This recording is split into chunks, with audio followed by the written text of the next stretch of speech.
So, what's wrong with it? I'd really like to get home. You mean you want to leave us behind, Decker? And all of the food we have?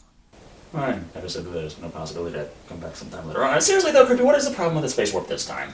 It has to do with when we tried overclocking it to get you home faster. Watch.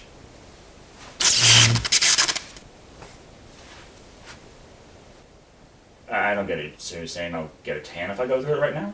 This is what the space warp did to a piece of bread, Decker. Now imagine if it was your body. What then? So I'm not going home? Not yet, but I have Chibi Thulu looking into it. In the meantime, let's take a look at that last kaiju film. Oh, yeah, sure, like a kaiju movie is going to have the solution to all of our problems. Alright, fine! Hello, World Wide Web. I'm Decker Shado, the internet personality with the best hair. And we are on our final week of... Godzilla VS Mothra! It's not going to be that bad. I hope that fog isn't rolling in again. For that, we present to you Godzilla Final Wars, the last Godzilla film produced by Toho in 2004. As the last film in the franchise planned by Toho for at least a decade, they went all out on the production, which easily made this the highest budgeted Godzilla film of all time. Until Legendary Pictures came along in 2014. Because of its high budget, this is perhaps the most polarizing Godzilla film out there, with some critics rating it very highly while others rate it quite the opposite. High-budget Godzilla movies tend to do that, oddly enough. As the celebration for Godzilla going on hiatus and the 50th anniversary of the monster, the production team brought in a smorgasbord of kaiju foes for Godzilla to contend with. They also brought back the reason why Decker and I are reviewing this movie in the first place. Hey, this is Final Wars, the last Toho Godzilla film ever made. We have to review it. And it has Mothra in it. That is all. Anyway, let's take a look at Godzilla Final Wars and see Mothra die one final time. Do you want me to hurt him now or wait till the end of the review? We'll wait. It might make things more interesting. Our story begins at the South Pole with a battle taking place between the King of Monsters and,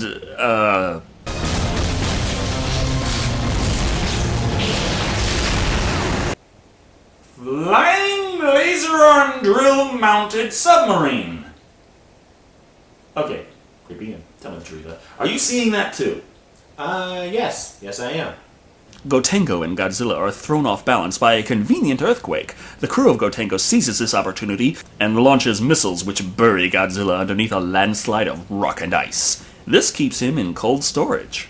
And plus, they don't have to worry about pesky freezer burn. Which is just as well, since buying enough cling wrap to cover a 300-foot-tall radioactive dinosaur is far too expensive. And a flying drill-mounted submarine isn't going to strain government tax dollars? We cut to a recruitment ad for the Earth Defense Force, which serves as the exposition dump. Mutants born with superhuman abilities are drafted to help protect the world from kaiju attacks. The King of Monsters that appeared in 1954. And the ladies can do splits. Is that all you notice in these movies, Decker? He's been here for a month.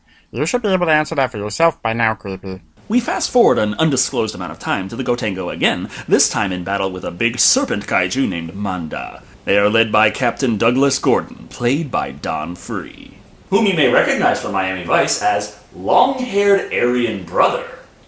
Who is going to remember that? Miami Vice fans, I would think.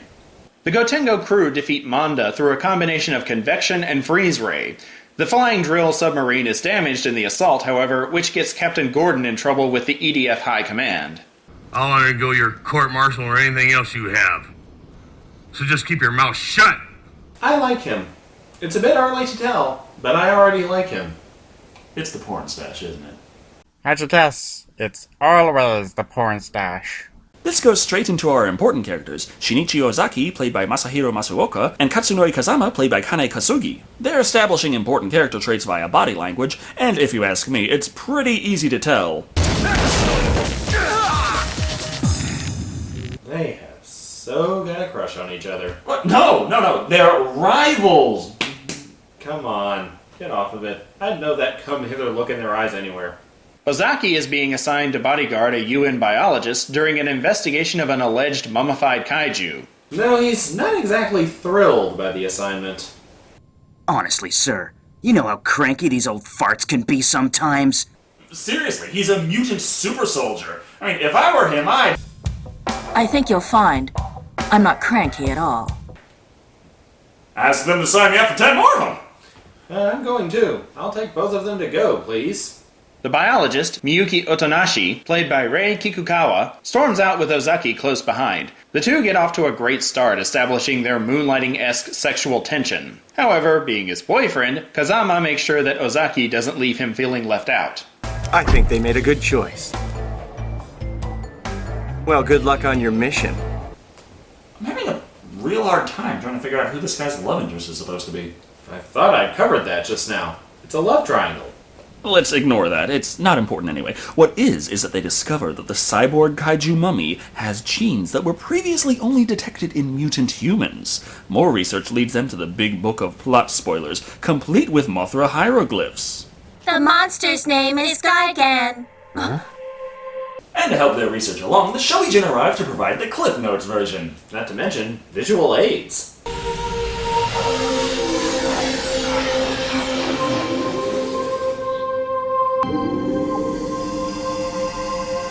This place is Infant Island. Wait, how do they manage that?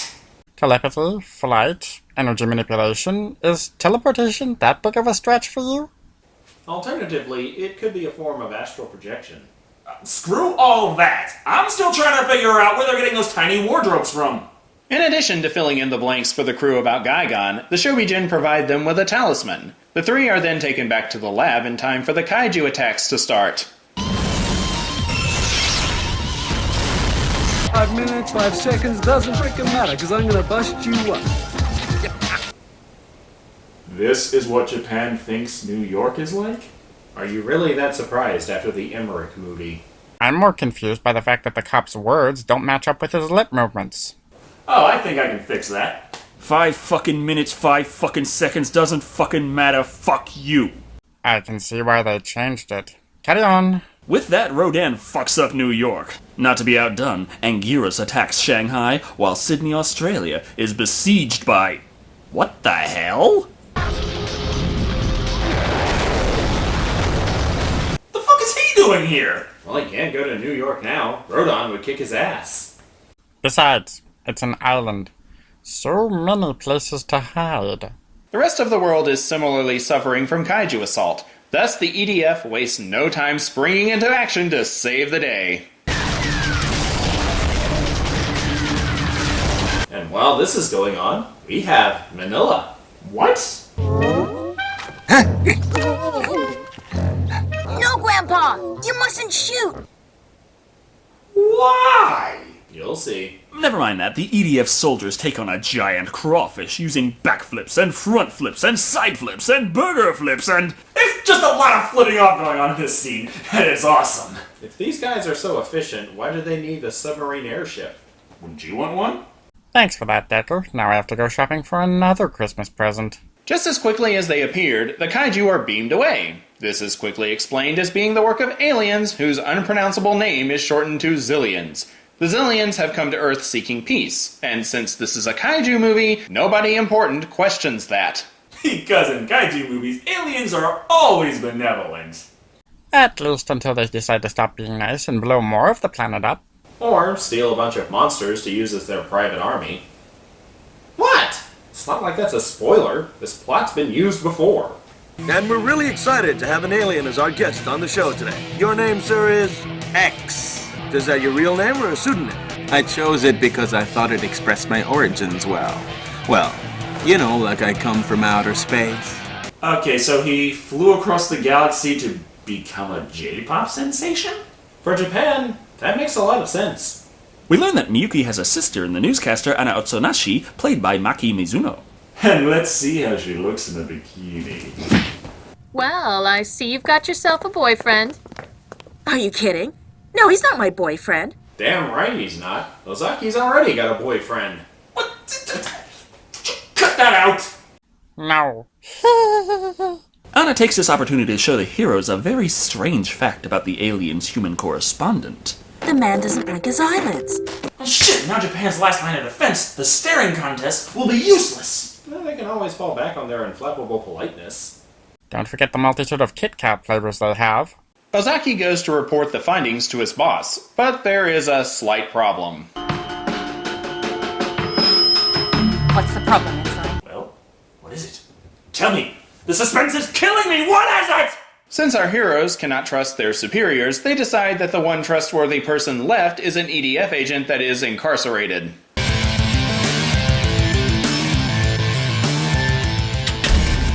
Captain Gordon. Of course, once we've established that Captain Gordon is a manly man of manliness, we cut to legs.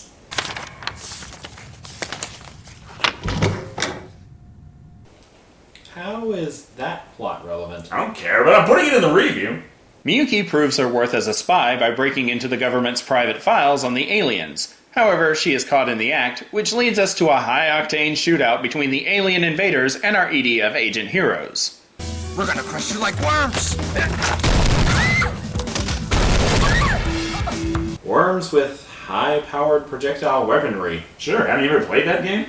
Elsewhere on a live TV broadcast, the Zillion leaders are giving a spiel about how wonderful it will be working with the human race. Captain Douglas Gordon walks right onto the set and dumps a very non-human corpse. Don't play innocent. That's what you really are. Well, that's a nice claim, but it's not really going to prove anything for you.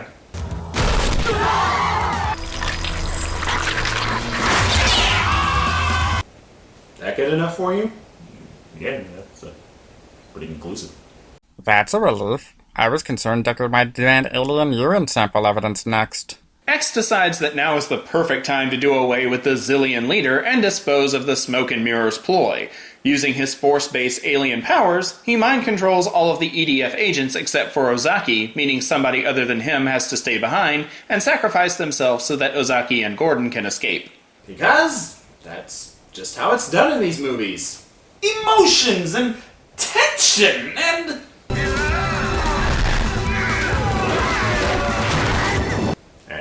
Fight scenes that rip off the Matrix. Hey, at least all of the agents had different faces this time. While the important characters escape, Ozaki has a run-in with his now mind-controlled rival and/or former love interest, Kazama. This results in another majorly kick-ass action scene with the two engaging in a motorcycle ninja duel. And Kazama uses this opportunity to get a nice long look at Ozaki's goods. It's a fight scene! They're battling to the death! Couples fight like this all the time. The two of you should know. Watch it! Or I'll set the dryer on high just for you.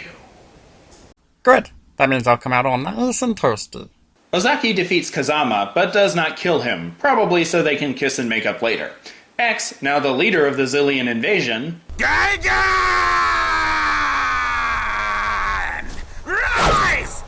Goes fucking crazy. Okay, I officially love this character as the main villain. X unleashes a swarm of kaiju down to Earth, so the human resistance is thoroughly crushed. Gordon decides that the only solution is to...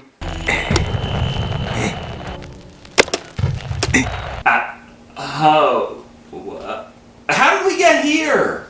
Are we watching a different movie that got edited in by accident? Just so jarring. To mention unnecessary. As Creepy was saying, Gordon decides that their only hope is to free Godzilla from the cryo prison so he can fight the kaiju on humanity's behalf. The reason Godzilla can't be controlled like the mutants or the other monsters would is because this has to do with the previously established end plate thing that all the mutants have, and the aliens added to the monsters but couldn't to Godzilla because it was frozen under ice, and yeah, fuck it, it's a good enough excuse to have Godzilla go and kick all the asses. Are you done? The crew takes the Gotenga to the South Pole, but their operation is interrupted when Gigan comes to take them out. They do manage to pop the lid on their can of whoop-ass, though, which leads... into the huge climax! We're only halfway through the movie. It's a big fucking climax! Godzilla only needs a moment to decapitate Gigan. After this, he follows the Gotengo to Sydney, where X sends down another kaiju. Oh, this is going to be good.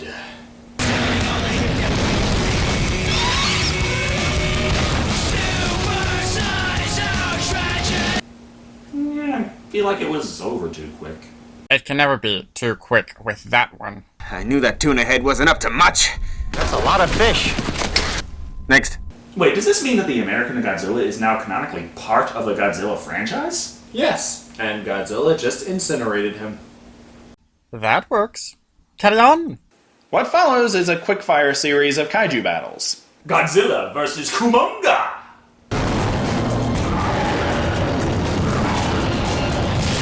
Godzilla vs. Kamakuras! Godzilla, Anguirus, Rodan, and King Caesar. Giant Monsters Battle Royale!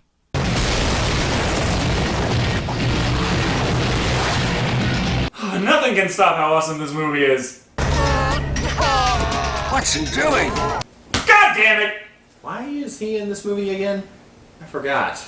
The Gotengo finally reaches the alien mothership so we can have our climactic battle of climactic proportions.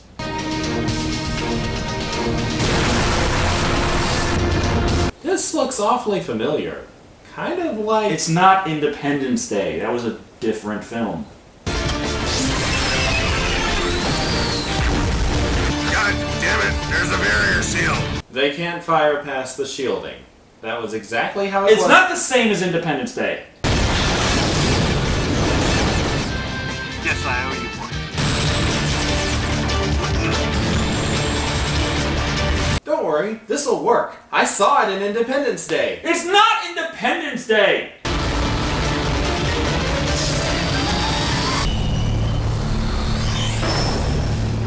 And I didn't even need Will Smith to pull it off. It's not Independence Day because they never gave the alien a cold. Your criteria needs work. The Gotengo manages to drill through the mothership's hull, but before they can launch an all-out assault, the Zillions teleport in.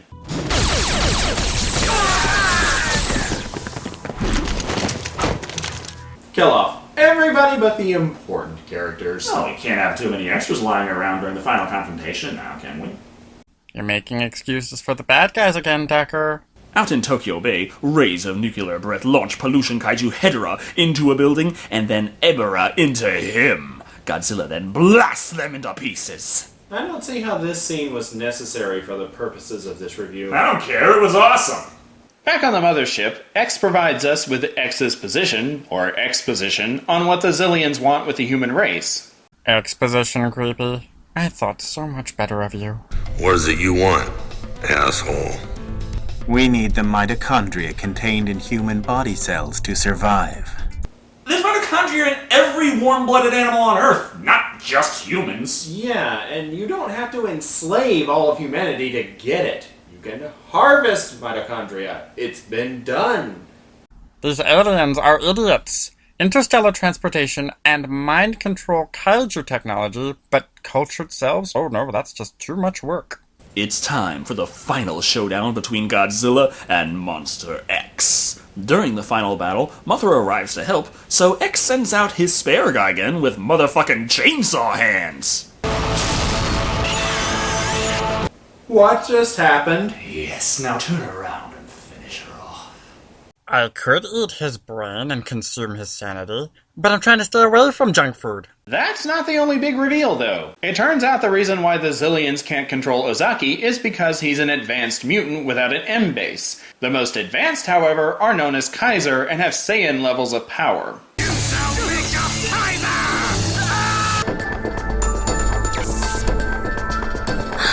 And that allows him to go from non-mind control to mind control. Because Power corrupts. I thought you didn't like it when things like that were so literal. I don't, I'm just trying to make sense out of this. It's a good thing that the Shobijin gave them that mystical trinket of literal Deus Ex Machina, because it just so happens to be the thing that cures Ozaki's mind control. Because... fuck it! Down below, in the smoldering remains of Tokyo, Mothra makes her final stand against Gigan 2.0.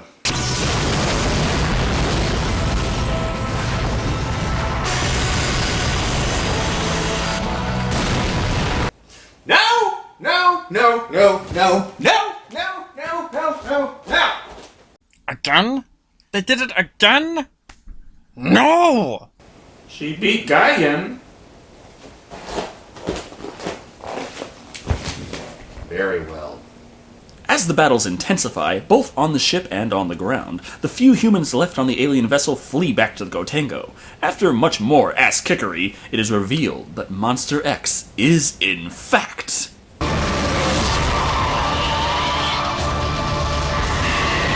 Oh! The most important kaiju villain in Godzilla history that has been strangely absent until now. Who would have guessed? Are we sure this is King Ghidorah? It's starting to look more like Queen Ghidorah to me. And then there's fighting, fighting, fighting, and more fighting. Wait, you gotta give them more detail than that. Alright. The rock falls at a 40-degree slope down toward... Not that much detail. Hickey. Ozaki uses his newfound Saiyan powers to give Godzilla the strength he needs to defeat King Ghidorah. I'm not so sure that powering up the strongest kaiju of them all, the one that hates humanity for that matter, is really such a good idea. Well, how else are they gonna end this movie? What? No, how? What? What? It is relevant to the plot. So we have this standoff between the King of Monsters and an old man with his rifle, while their offspring stand respectively in the middle. Move!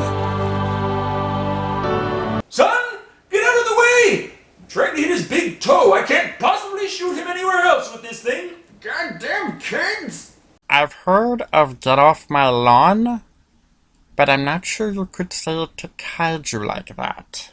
Our tale concludes with Godzilla deciding that stepping on an old man and his grandchild isn't worth his time. He and Manila head out to the sea together, leaving our heroes behind standing amid the broken rubble, which is all that remains of civilization. That's a happy ending for you. I would prefer a few more leg shots myself.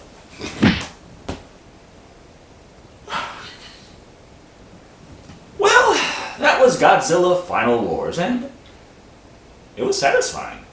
I can't help but describe this movie as someone sitting down to write the most kick-ass kaiju film they can think of, and the studio at no point stepping in to say, oh, no, we can't do that, it's far too expensive. Not to say it's absolutely perfect, mind you. There are some nitpicks you can point out here and there, but the entire package is a big love letter to kaiju fans everywhere, complete with flowers and chocolates. The acting is overall done well, and even the actors who come across as slightly less enthused seem to be enjoying themselves. The characters are just a blast to watch, and the storyline works as a high-octane thrill ride full of superhuman battles, giant monsters brawling it out, and homoerotic subtext. Everything there is to love about the tokusatsu genre has been thrown into a blender and mixed to make this movie. It does have some bumps here and there. The addition of Manila feels like an entirely different movie from an earlier era was edited in by mistake.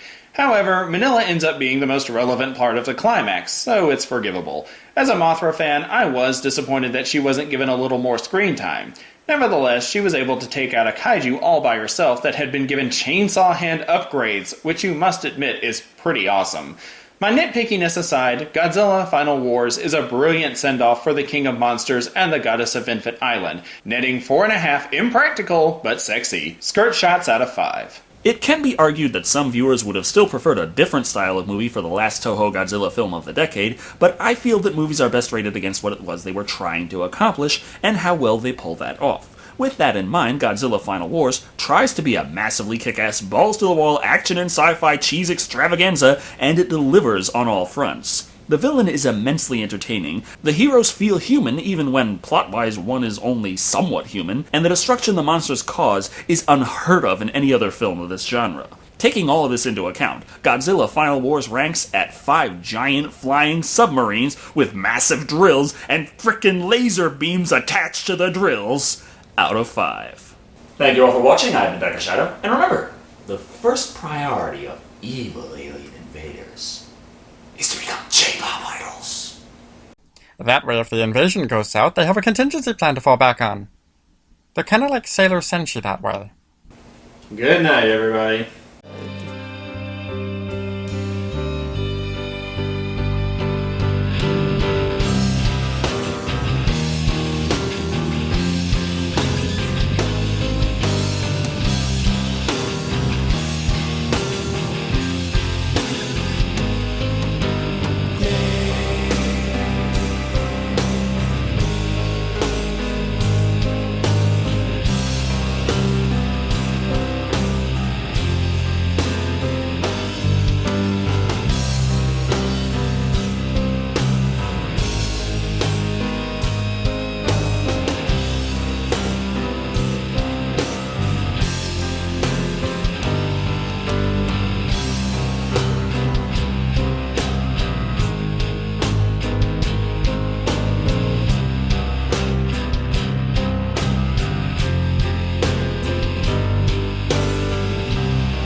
Wait a minute!